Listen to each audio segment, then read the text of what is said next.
On passe au sport maintenant et au basket à la NBA aux États-Unis. C'est la fin de la saison pour la majorité des clubs.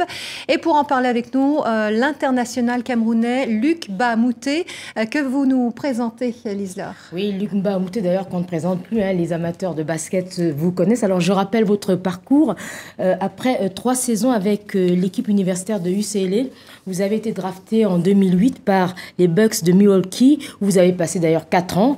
Aujourd'hui, vous êtes chez les Sixers de Philadelphie, mais vous êtes d'abord passé par Sacramento, Minnesota. Alors, c'est votre meilleure saison, mais le club est 14e sur 15. Comment est-ce que vous expliquez ce paradoxe? Effectivement, c'était ma meilleure saison individuellement.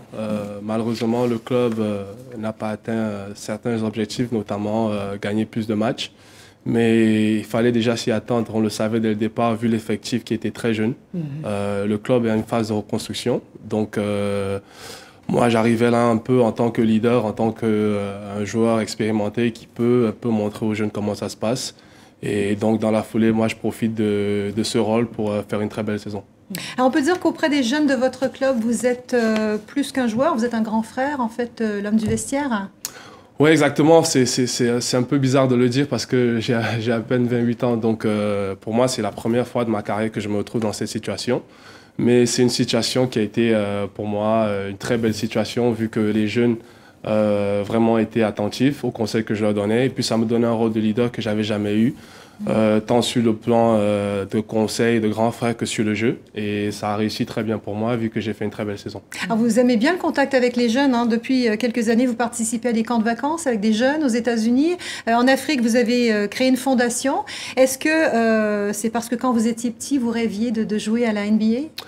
Oui, le rêve, parce que effectivement, je rêvais de jouer à la NBA, mais aussi parce que je veux redonner à l'Afrique ce que l'Afrique m'a donné. Je pense que jusqu'ici, je suis l'un des très peu joueurs africains arrivés en NBA. Et je pense que c'est le devoir pour nous, grands frères ou joueurs africains, non seulement en NBA, mais dans les championnats européens, de faire ce qu'il faut pour aider le basket africain, aider les jeunes africains et de continuer à développer l'Afrique. Alors le basket qui est d'ailleurs un sport mineur. Alors en août prochain, il y aura en Tunisie les championnats d'Afrique. Alors c'est quoi l'objectif de l'équipe du Cameroun? L'objectif, c'est de gagner. Il faut dire que pour un joueur, un athlète, tout athlète, c'est quand même l'idéal de participer aux Jeux Olympiques. Alors la qualification aux Jeux Olympiques passe par le titre de champion d'Afrique. Voilà. Donc pour moi, c'est quelque chose à laquelle je tiens beaucoup.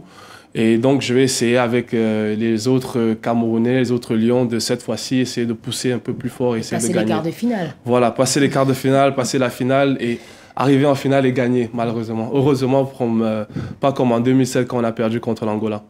Alors, on sait que vous avez récemment signé un partenariat, alors ça a surpris beaucoup de gens, avec l'équipe française de Besançon, qui évolue en 2e division.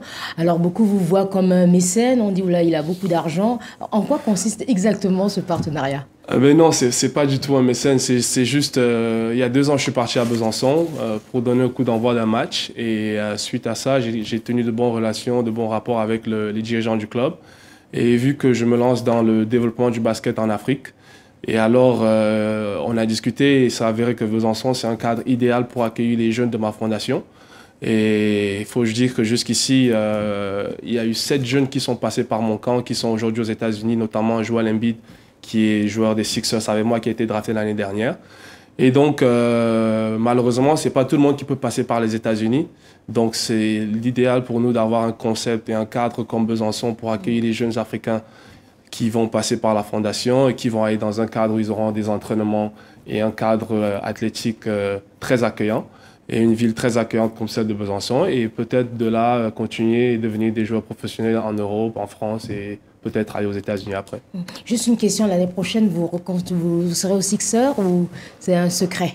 Non, c'est mon souhait de repartir à Philadelphie. C'est un club que j'aime beaucoup, dans lequel je m'épanouis beaucoup. J'aime bien les dirigeants, j'aime bien les jeunes avec qui on a commencé le travail. Ce serait bien d'être là au final, quand l'équipe est vraiment mature et qu'on peut enchaîner des victoires. Donc, je pense que c'est un travail qu'on a commencé. J'aimerais bien être là à la fin. Donc, ça, c'est mon souhait. Mais après, ça reste des négociations. Il faut voir tout ce qui va venir dans l'été. Et puis, bon, voilà, ça, c'est mon souhait quand même de rester à Philadelphie.